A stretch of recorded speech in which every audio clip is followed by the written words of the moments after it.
Well, greetings, everyone, and welcome to a very special online event today. It's called Explore Inca Nature Wisdom of the Quero. Experience a guided Andean cosmovision energy practice for communion with the natural world.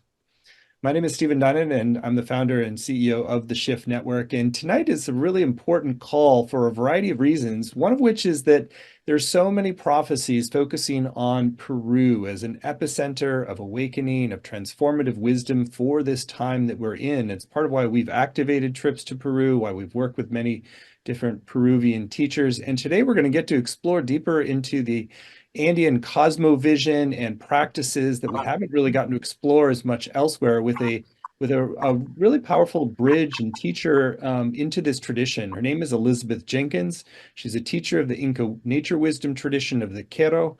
We're going to learn more about the Quero today, and I think what you'll come away with is a deep sense of why this work is so important, not only individually, but collectively right now. So Elizabeth, thank you so much for joining us here today. Thank you, Stephen. It's a pleasure. Beautiful. Well, I know you've got a lot planned for us, and I also want to let everyone know right up front that we do have a brand new program that we're going to be offering with Elizabeth called Inca Nature Wisdom of the Quero. So if you like today, there's more to come, and we'll share more about that towards the end of the hour. So Elizabeth, you're obviously not Quero yourself. So I want to start with first a little bit about your backstory. What really led you to devote so much of your life and bridging with this tradition, really becoming a teacher for so many people? Mm. Well, thank you, Stephen. Let me just say that my whole experience with the Inca tradition and with the Quero has been completely personal and guided from an inner source that I still can't to this day explain. So I was in the middle of my PhD in clinical psychology in 1988. Woo, that makes me feel old. And a good friend of mine and I had just started to talk about other cultures' view of mental health and mental illness. And she said, "Oh, I really think I need to go and learn from the horse's mouth. I'm going to go down and study with the shamans in Peru." And I said, "Okay, well, I'm going to go ahead and finish my PhD." So about 6 months later, I got a phone call. She said, "It's pretty interesting. I think you better get down here." So this led to me going to meet her, going to all of these different shamanic ceremonies with her, and then, of course, going to Machu Picchu, Cusco, because this was my first time ever to go to Peru, 1988. That was a really different time down there. Basically, walking into the city of Cusco, I had such a powerful, visceral experience of the place. I knew where the temples were. I just found my way to all of these magical places. It was so impactful that I literally went home, quit my PhD, dumped my fiance, left my apartment in San Francisco, sold everything I owned, and I moved to Cusco. I didn't speak a word of Spanish. I didn't know anyone there. I didn't have a job. Everyone thought I was crazy. But I knew that if I didn't do this, I would have missed the entire point of my life. Hmm. I don't know why or how I knew that, but I did.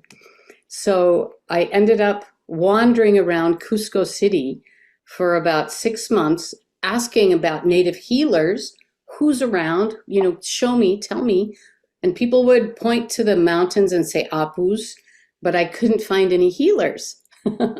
Until one day I got a call, and a woman was doing a traditional healing. Her name is Feli Moscosa. She was doing an egg diagnosis, where, I don't know if you're familiar with that. They rub an egg all over your body, crack it into a glass of water, and read what's going on with you. So this happened. She did this for me. And she told me, "You've been invited here by the spirits of this place, but you have not greeted them." Hmm. This made all kinds of sense to me, but I didn't know how to do it. She said, "You need an Andean priest."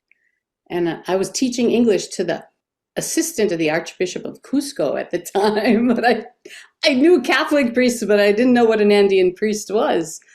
And So after a while, about a week of hunting one and not finding one, I ended up sitting in my apartment, which stared straight at Apu Ausangate, the giant ice peak at one of the ends of the Valley of Cusco. And I said, okay, I can't find anyone to do this for me. I'm going to have to greet them myself. So I sat to do my meditation. In about 5 seconds, I found my body. I was laying face down, head towards the mountain peak. My whole room was shut tight. It was the middle of the night in Cusco. It's freezing cold. My whole body was shaking. I was weeping. And I saw in front of me the image of a giant man sitting on the mountain. And he did not look happy. And I said, somehow I said, I'm just a stupid gringa. I'm here to, can I ask your permission to live and work here? I don't know the protocols of your land, but I ask your permission to live and work here? And in that moment, Stephen, with all my doors and windows bolted shut against the freezing cold night air, a glacial wind blew over me, a physical wind. And there is still a part of my rational mind that's thinking, oh, I'm seeing this image in my mind of this guy sitting on a mountain because someone told me mountain spirits are apus. But when the physical wind came, I couldn't explain that. And after I asked permission and really humbled myself, there was like a moment of the feeling of the sun coming out, and I felt a warm kiss here. You know, not I imagined it. I felt physical lips and warm breath. And my whole body relaxed. I sat up. I feel like I came out of some kind of strange, altered state. And I looked at my clock. I thought about 10 minutes had gone by, and there was an hour and a half later. But that experience led to all of these doors opening in Cusco for me, places I had tried to go into, sacred sites, people I had tried to find. All of a sudden, the guy that I was co-teaching a class in English with at the Institute of Culture and North American and Peruvian Culture said, I work with a group who works with the Apus. I think you should come with me. And I looked at him and I said, Apus? He said, yes, I work with an Andean priest. And I said, Andean priest? Oh my goodness, I was looking for you. Which led me into being, I guess, one of the first white women invited into this group of native people with an Alto Misayok who was calling the Apus. When I went to the first ceremony, it was quite stunning. I was definitely the whitest person there, all indigenous people on the outskirts of Cusco. And when I arrived, they said that the Apus, the spirits of the mountains, had told them a psychologist from North America was coming, but they all assumed it would be a man.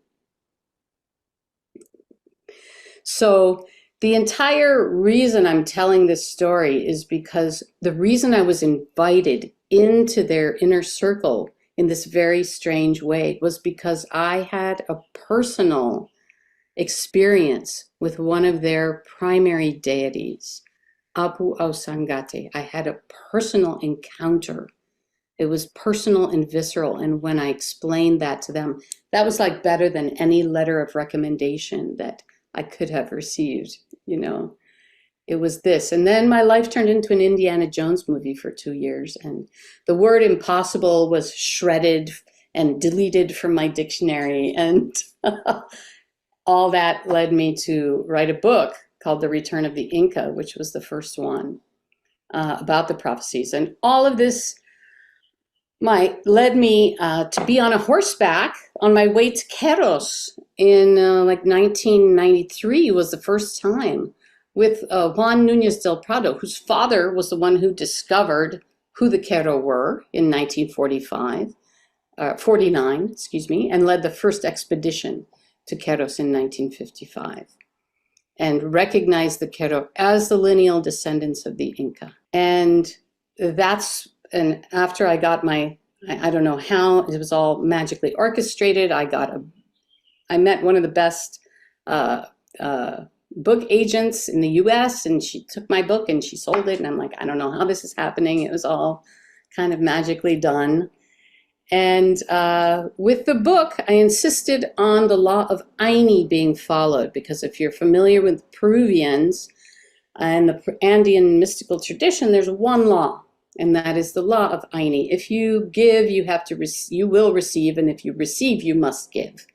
So I created the Wiracocha Foundation to give back to the Quero. And this magnificent, immense treasure that is the Quero knowledge, the wisdom that comes in an unbroken lineal descent from the Inca times, from Hatun Queros, which is the heart of the Quero nation.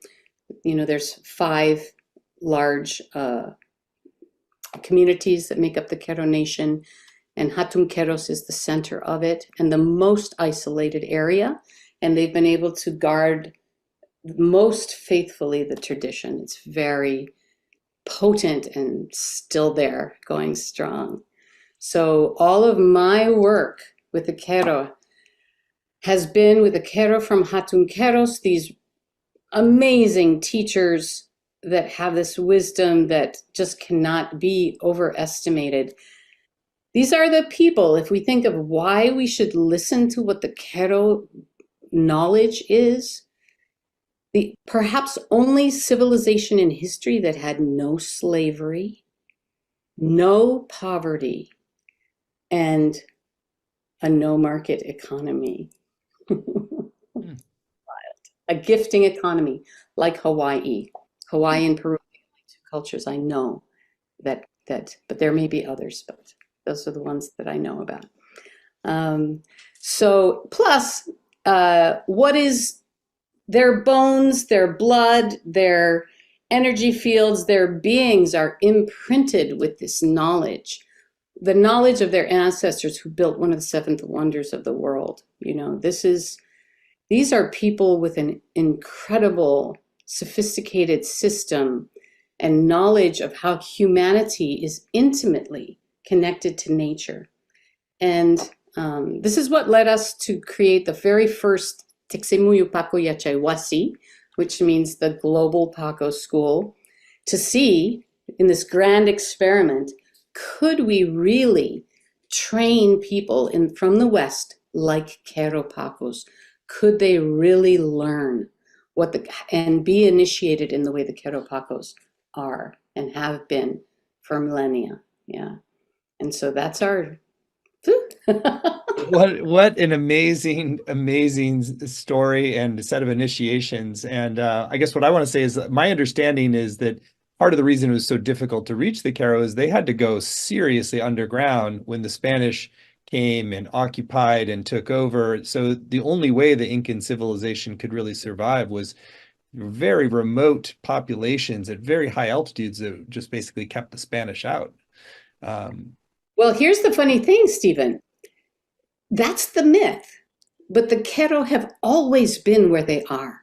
They were founded, the Quero nation was founded before Cusco. And there's a whole fascinating myth about that. The Quero were so removed. I mean, the truth is, you're right. They were so removed that they did not even know the Spanish had conquered Cusco. That information came later. And the myths that are held in the Quero community now about the Pucallocya, which means the red landslide, that the Apus told them that these people with greed in their hearts were coming because they wanted the Inca gold and silver. And they told them to build tall stacks of stones called apachetas. And when they came, the Apus would generate lightning and knock these stones down, create an avalanche to stop the Spanish from entering Queros. And that's what happened. So the Apu Wairuroni is their sacred protector Apu, and Apu Wamanlipa is the sacred central mountain of Keros, of Hatun Keros.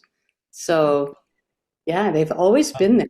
That's amazing. I didn't know that. So yeah, part of what I'm hearing is, I mean, there is this kind of thing with around the world, some of these very enlightened small groups operating at high altitude and preserving deep spiritual wisdom. So love for you to dive into a little bit of like the core of the worldview, in particularly in relationship to nature and how that can really benefit us now in our sort of modern context. Oh my goodness. Yes, absolutely. Thank you. I think the core of it is something that I was just stunned to recognize. It was in 2008 when we had invited Don Umberto Sonco and Doña Bernardina, his wife.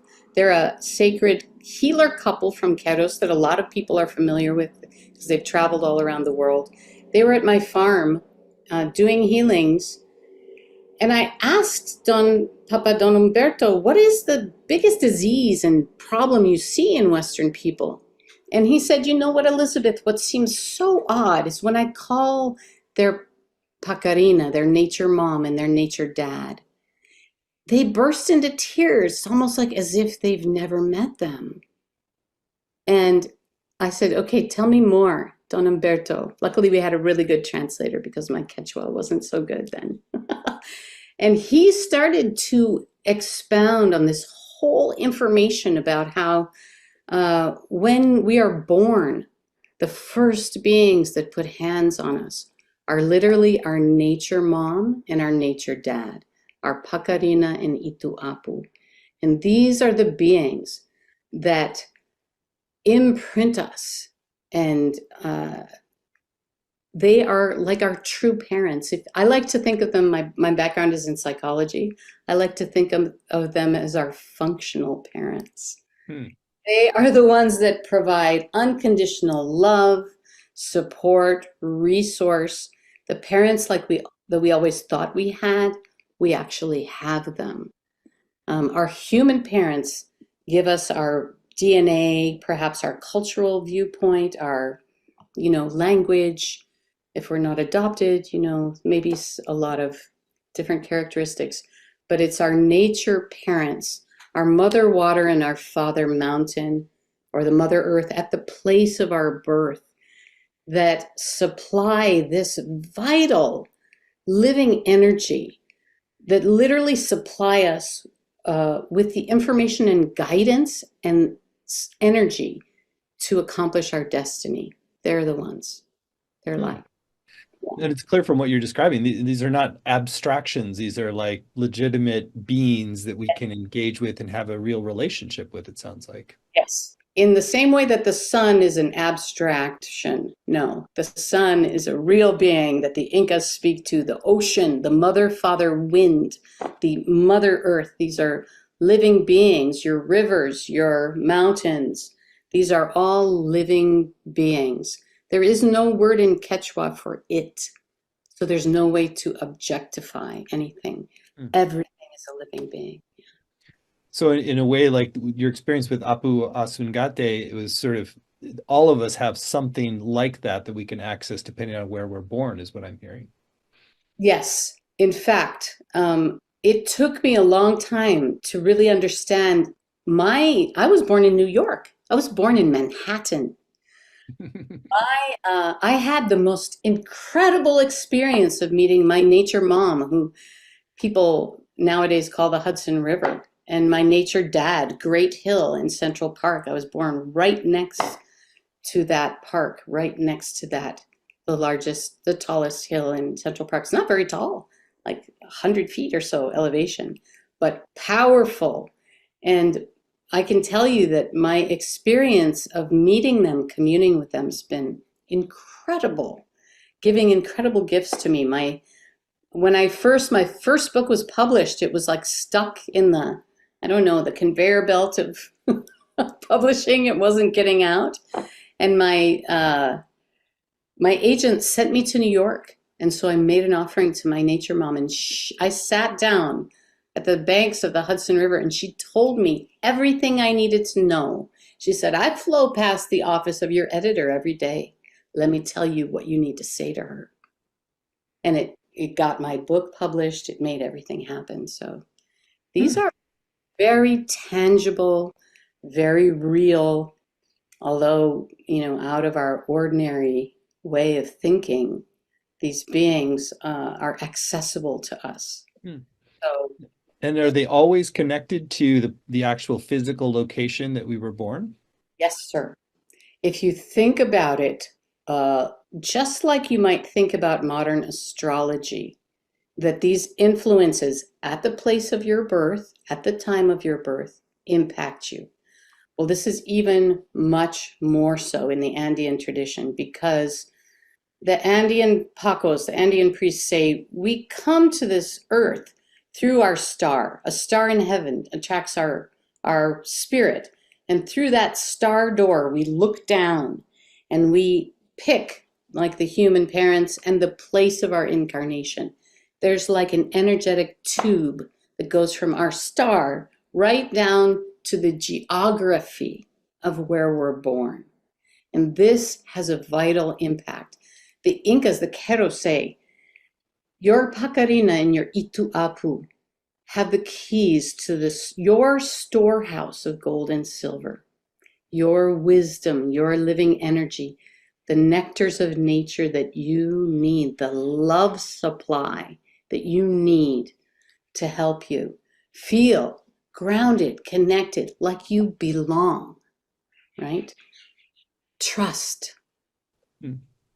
So it sounds like when you make this connection, that in a way it sort of supplants in some ways what we were looking for from our birth parents.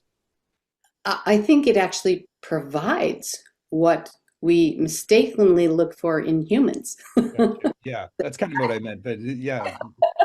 Yeah, yeah. No, you're exactly right. That's definitely my experience and the people that we've taught in the world. Literally, when I told Don Umberto, we had this very National Geographic moment where we were understanding each other. And I said, you mean you guys always connect to your nature parents and you know who they are? And he looked at me and said, you mean you don't? How do you live? And he had tears in his eyes. How do you live without their love, without their support? Hmm. How? Hmm. Really beautiful. And how do you find that shifts our relationship with all of nature to have this more specific connection with these nature parents? Our nature parents is where we begin. It's the beginning of this amazing path of stabilizing and empowering us within our sacred geography where we live. So for the Quero, and if you've been to Cusco, you've probably heard about the 12 sacred apus that surround Cusco City. You have Apu Salcantay, Apu Osangate, and all the ones in between, Picol, Puking, Pachatusang, all of these apus that are the shepherds of humanity for Cusco City. They're recognized by the whole community, the whole population of Cusco, or most of them, understand that these are the guides, these are the teachers for the humanity of Cusco. Yeah, these nature beings are here to provide spiritual teachings and help humanity with their spiritual evolution. They are literally called the Michik Runa, the shepherds of humanity. Hmm. Now, is there I mean, so it's important to connect with your original sort of nature parents. It sounds like that's the core, and then to connect with apus or All the nature water spirits, all the nature spirits wherever you go. So is it you want to sort of like establish the ability to connect with your nature parents, and then you can wherever you go, you can start to tune into that frequency? This is really perceptive on your part, Stephen. Exactly. The basis is in your birth parents. Then, when you move to a new place, you do a ceremonial connection with your local Itu Apu and Pacarina. So you can reestablish your nature parents. So, for example, I was born in New York. I live as far away from New York as you can get and still be in the United States, right? So, through my connection, my Hudson River mother, I connect through the Black Sand Beach. She's called the Kihawahine o Punalu'u. She's the guardian of the mother water on the southeast side of the Big Island. So I have made that connection. So whenever I connect locally, I can feel my birth mother. When I connect locally to my Itu'apu, Mauna Loa, Mauna Wakea, I can feel my birth father. So I make the connection across the Hmm. United States. Yeah. And And how this, does well, this is how we were instructed to do it by the Kero. Yes. how does this connect with Aini, which is a sort of the principle you were sharing of the reciprocity? So, in order to receive the gifts that our nature parents have for us, we have to make offerings. So, we learn the traditional protocols. Your first offering is the waharikwi, which is your beautiful words. They say the apus and the nature beings need the human love that we generate in our heart. We generate this love just by, you know, I mean, who doesn't feel the beauty and majesty of nature? You look out, and I'm looking out at the Pacific Ocean right here. It's so easy for me to feel this love and let beautiful words well up from my heart and give them through my voice and my breath to the Mother Ocean. Yeah. So when we give all that love, we receive back not only living energy, but all kinds of other things too, on many levels. Hmm. Yeah. Well, you've really painted such a beautiful picture, and the lineage that you're tapping into is incredible. So I know you want to also make today an experiential journey. So I think now would be a good time to dive into that. Oh, fantastic. Thank you. All right. So I'm going to ask everyone that will be watching this with us at one point to just sit comfortably in your chair or wherever you're sitting with your feet on the ground and take some nice deep breaths. And I'm going to offer you the worldview of the Kero just to step into it with me for a moment here. Let's feel viscerally what we've been talking about. So, if you start to take some nice deep breaths, let your nervous system relax and open. And as you drink in the oxygen that was made for you by beautiful plants and trees, by the algae in the oceans, receive also the nectar and the love that these nature beings are offering you, along with the oxygen.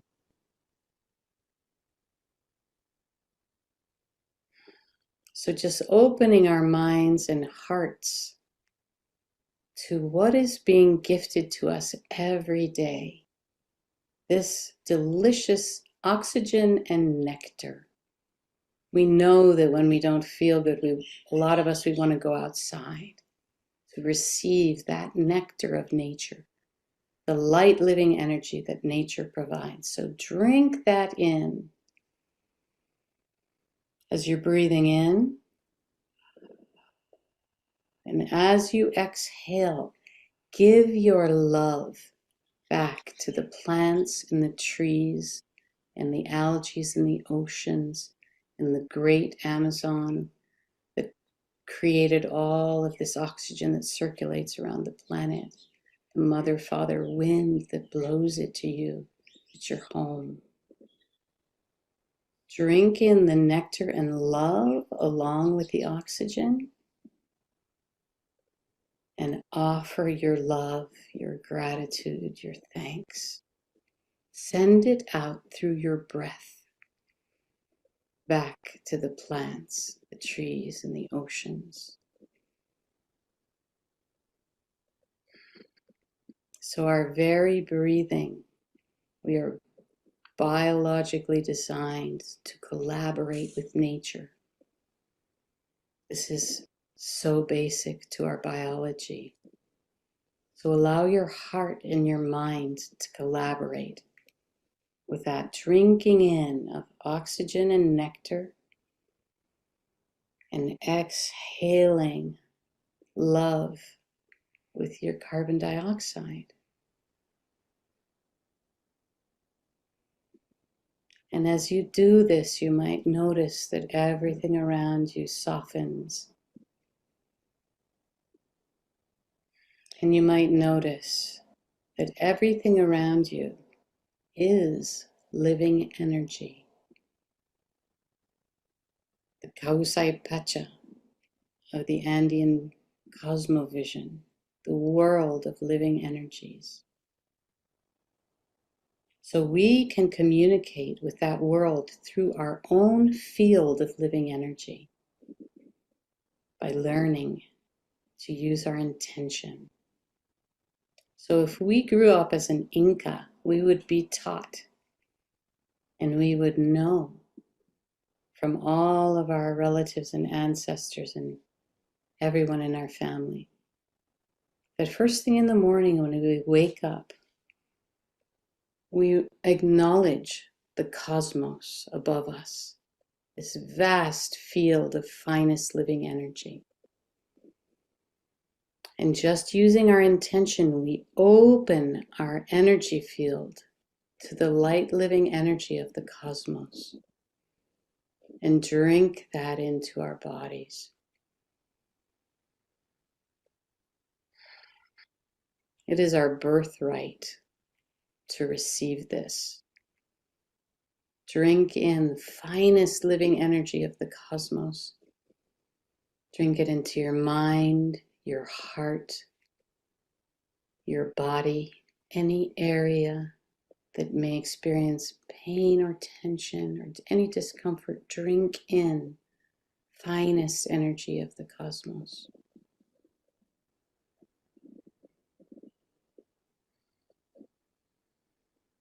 And drink it down into your body, into your heart. Bathe your brain and your heart in the finest living energy of the cosmos. Drink it into your shoulders, your neck, your spine. Drink it into your arms and hands, into your belly,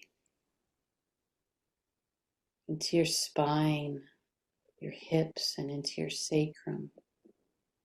Drink it deeply into your whole being, into all the cells of your body.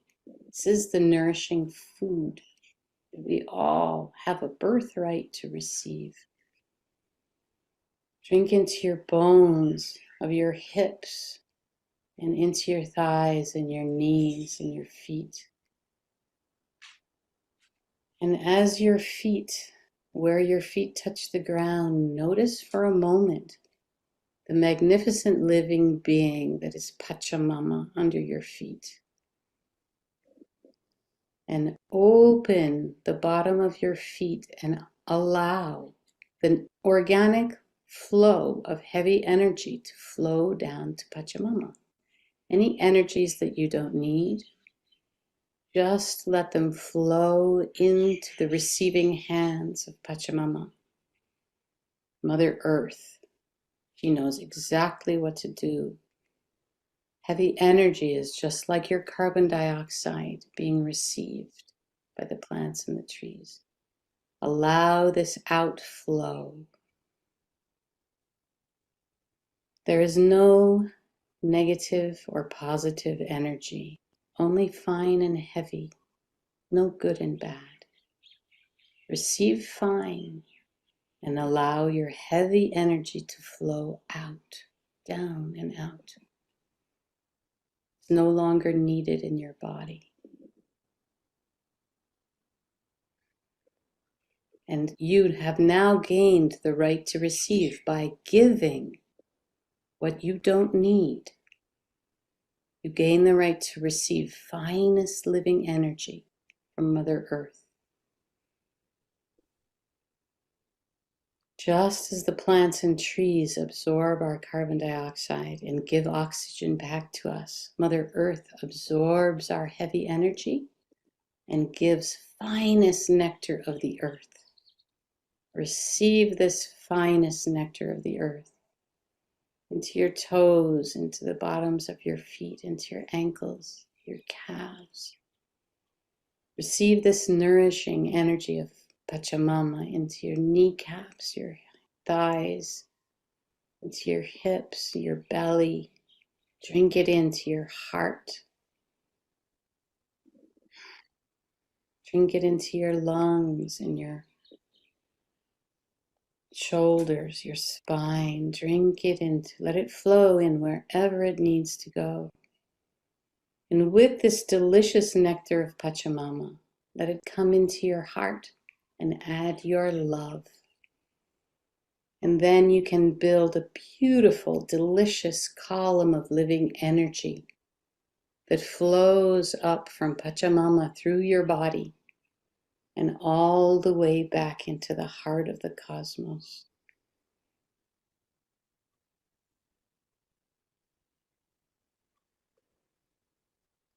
Receiving the love and the nectar of Pachamama, returning the Aini all the way back to the heart of the cosmos.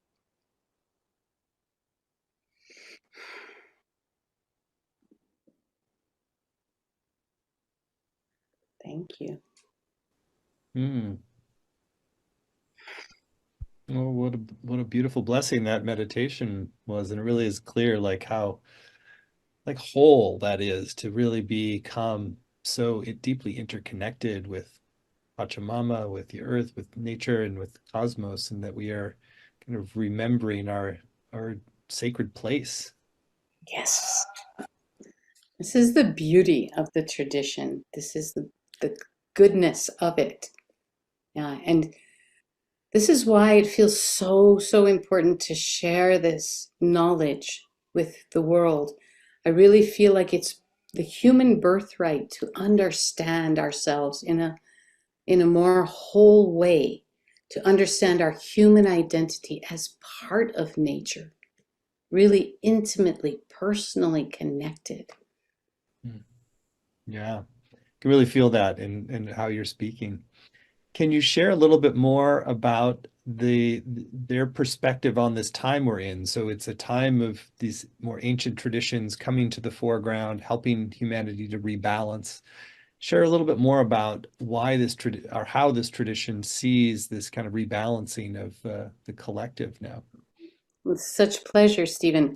I actually just presented a whole webinar on the Inca prophecies with Juan Nunez del Prado and Joan Parisi Wilcox and these beautiful authors. So this time is known as a Pachacuti. Pachacuti means Pachacuti, world turned over. And this is a kind of a cosmic chaos that is part of the reordering to a new world. All of the Inca prophecies, and especially the prophecies of the Quero, are absolutely, utterly beautiful. This is a golden age that we can, as humanity, participate in ushering in as we learn how to harmonize ourselves with Mother Nature, how we are part of nature. We literally become part of the prophecies, Stephen. What we just did, that exercise of receiving the cosmic and releasing our hucha, our heavy energy, and receiving the nectar of Pachamama and giving it back to the cosmos, we are literally adding to the living energy, this delicious nectar, the sumac causae they talk about. It's the delicious living energy field that human beings can create when we make this harmony with nature using our intention, using our munai, which in the Quero tradition is the power of love and will together. Now, will directed by love, right? And that's how we do it. So the prophecy talks about this magnificent golden era where all the different children of Pachamama that have developed different expertises in the world over the history and the process of their civilization. We have to exchange all these gifts. This is called the Tukui Aininiok. This beautiful exchange, sacred exchange of all the cultural gifts coming together. And that is how we access this golden age that is possible for humanity to walk into, to actually co-create with nature. So that's just a taste. Hmm. I wonder if you can comment on the balancing of feminine and masculine, which I also have heard some about as part of this rebalancing. Ah, well, interesting. So the whole Andean tradition doesn't talk about balance, but the word harmony. Hmm. So harmonizing the masculine and feminine inside ourselves allows masculine and feminine to be different, but together in a beautiful way. Yeah, we don't have to be equal because we're different, but we can find the harmony.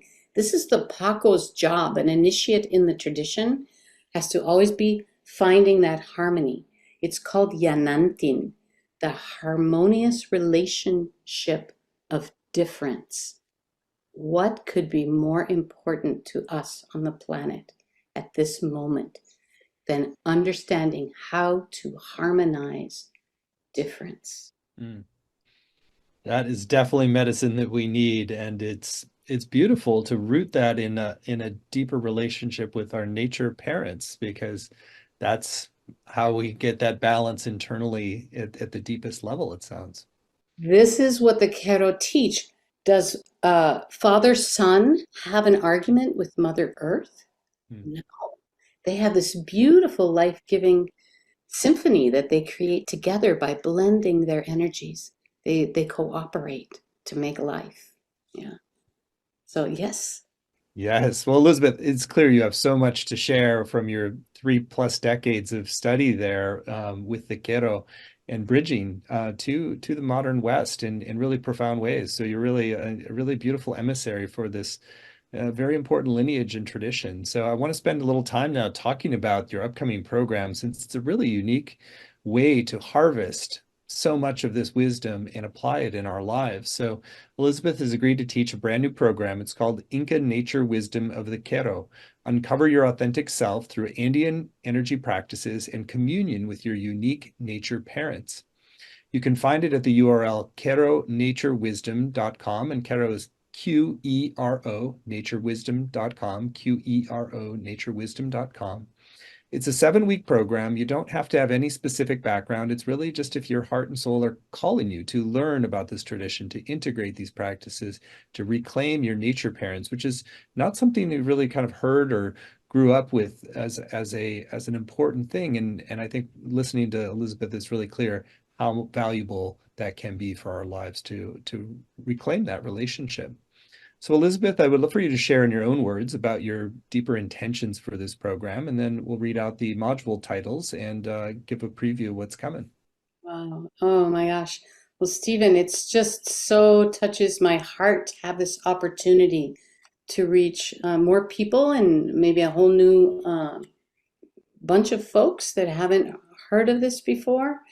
Uh, Again, I feel like it's our birthright to understand our more complete identity, our birthright to feel happiness, wholeness, to feel that support of our sacred parents, to experience this delicious field of living energy that gets created by our giving and receiving. So it's really my honor and pleasure to help other people understand this beauty. Hmm. So, module 1 is called Understanding Human Identity through the Quero Inca Cosmovision to begin to commune with nature as a loving partner.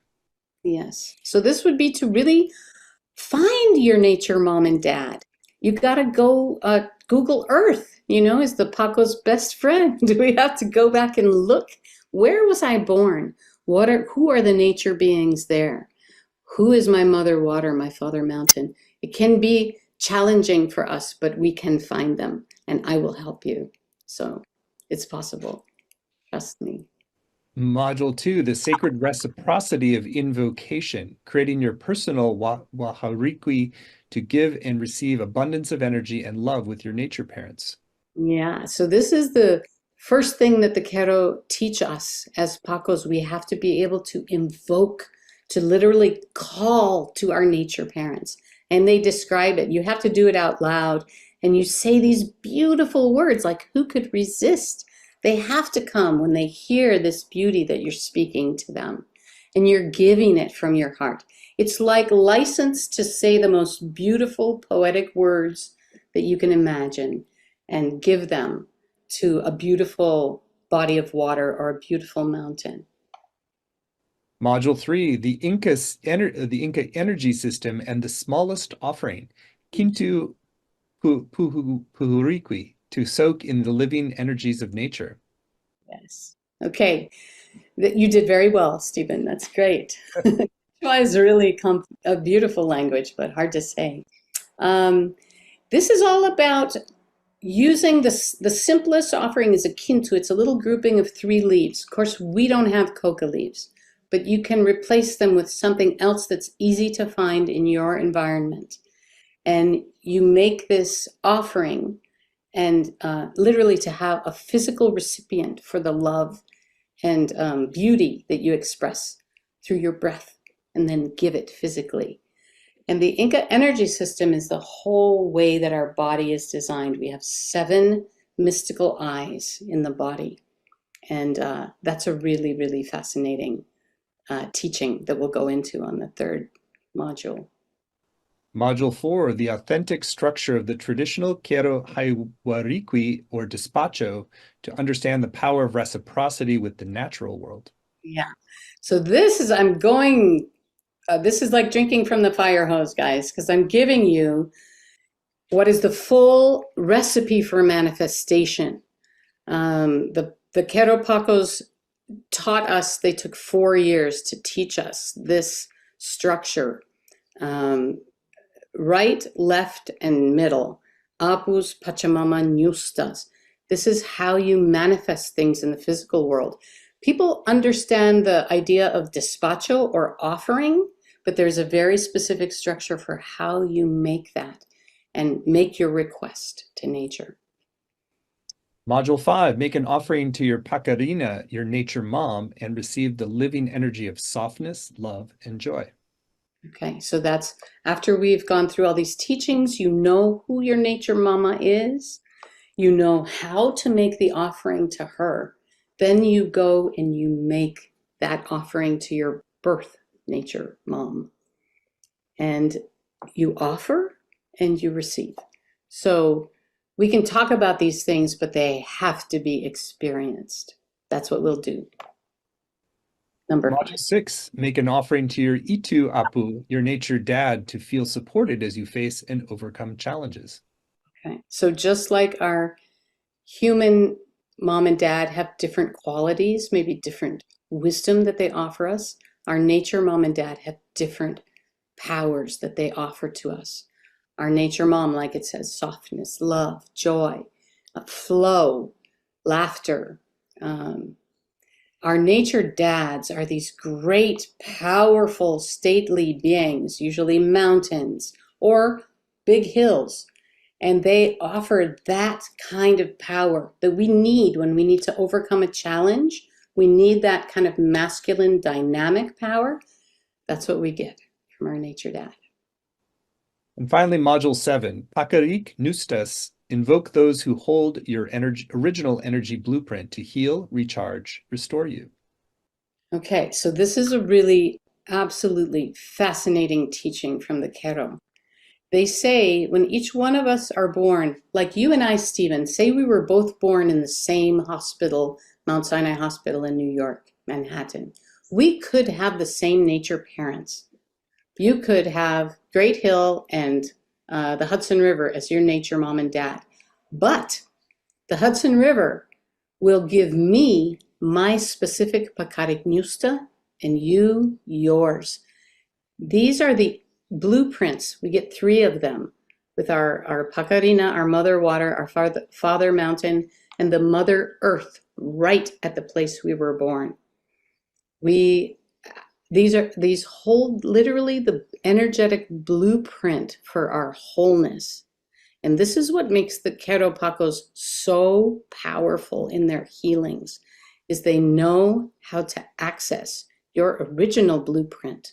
So when something goes wrong in your body, in your physical manifestation, they can recover that original blueprint and restore your health.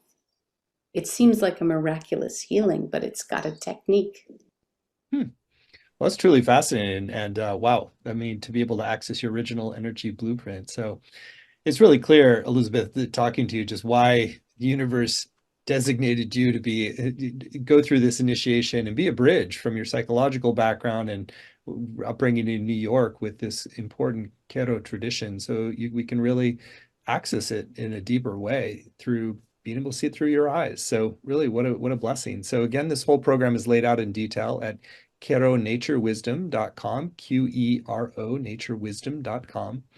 It's a 7-week program, and you're also going to get, not in addition to the live sessions with Elizabeth, in which you can ask your questions live. It's really valuable to be engaged in dialogue. You also get recordings of every session, both video and audio. There'll be word-for-word transcripts to work with, study, and highlight. There's weekly exercises and practices for home, and that's really an important part of embodying the teachings and really getting the benefits to do the work that she's going to help guide you in activating your life. So there's also a Facebook community to support you and deepen your experience, as well as small group time to connect with other participants. And on the page at queronaturewisdom.com, you'll also see there's a number of bonuses that are designed to enhance your journey. There's a PDF chapter from Elizabeth's book. It's chapter 0 of the 4th level, Nature Wisdom Teachings of the Inka. There's also an optional live session with an authentic coca leaf reader and a trained translator. That's remarkable. So this is a discount on a Mama Coca divination. I know that's an important part of the tradition we haven't talked as much about, but maybe share a little bit about that tradition and why this is such a valuable bonus. Mm. So the Quero have an absolutely astounding level of training to become a coca leaf diviner, coca kawak. It's often 25 years of study to become truly adept at reading through the mama coca, through the coca leaf divination. So this is the way that we in our school over the last 4 years have been able to confirm people's pakarina ni tuapu. So we thought it would be a fantastic bonus to offer so that you could get that real, authentic coca leaf confirmation of your true ituapu and pakarina. So that's part of why we really felt like it was great to offer it. Also, it's going through our Hatun Queros Cultural Center that we inaugurated in 2022, which supports the Quero community. Hmm. Well, what a great bonus that is. Really, I'm sure people will get so much value from that.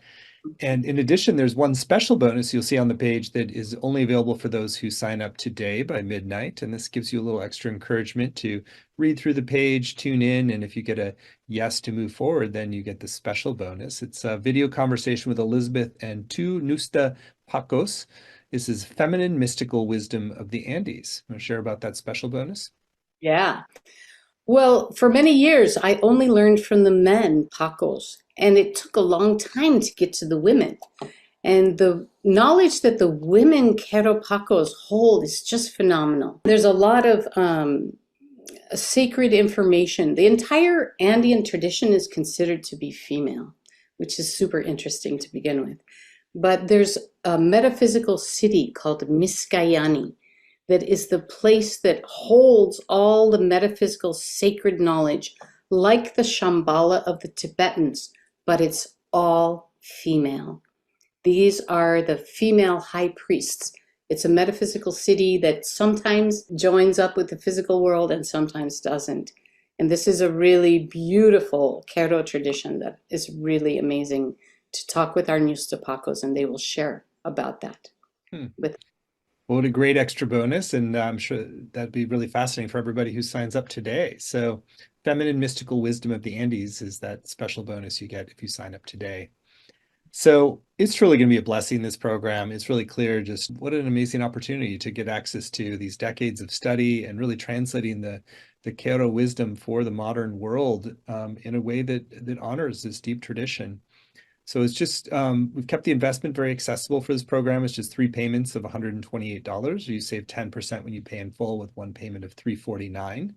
The course is going to begin September 4th and run Wednesdays at 1 Pacific, 4 Eastern. But even if you can't make the live times, you can still get the full value with the recordings and transcripts in the community as well.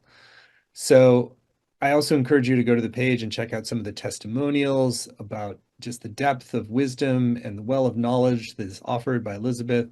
People say taking Elizabeth's class was one of the most important teachings I've ever received. An invitation to embark on your own journey to connect directly with nature in ways that are deep, heart-opening, and life-changing. A lot of great testimonials from people who have really been blessed by Elizabeth's teachings and her work of bringing this Kero wisdom to the wider world. So you're in really great hands, and you will receive a very authentic initiation into this wisdom tradition. And you, I think, will come out with a much deeper relationship with your nature parents and with Pachamama, with the cosmos, and really ultimately with yourself. So you have a great path ahead of you if you choose to take it. So again, it's all at queronaturewisdom.com, Quero naturewisdom.com. So Elizabeth, it's been truly a delight to be with you this hour and receive some of what you've received. And so thank you. Anything that's still on your heart that you want to share with folks who are considering joining Inka Nature Wisdom of the Quero? Yes, thank you, Stephen. It feels so fundamental, of such a vital importance to everyone to really have access to this knowledge that you take with you wherever you go for the rest of your life. These are beings that will support you completely in anything you do, in all your projects and all your endeavors. And I feel so strongly, such a strong responsibility. And I also want to assure all of you that we take care of the Kero. We just installed 3 immense water reservoirs in the Kero community. We've put in Wi-Fi. We do a lot of projects directly to help them. So this is, we don't have to worry about the cultural misappropriation because we're absolutely honoring the spirit of Aini with all of our work together. So Mm. it's Awesome, Elizabeth. Thank you so much for that spirit of reciprocity and for your sharing of this wisdom lineage and really being an embodiment of it as well. So thank you all for joining. And if you would like to go further with Elizabeth into this tradition, you're warmly welcome to do so at Quero Nature Wisdom, Quero naturewisdom.com. And if you sign up today, you're going to get that special bonus of the feminine mystical wisdom of the Andes. So thank you so much, Elizabeth, and thank you all for joining. Many blessings. thank you so much.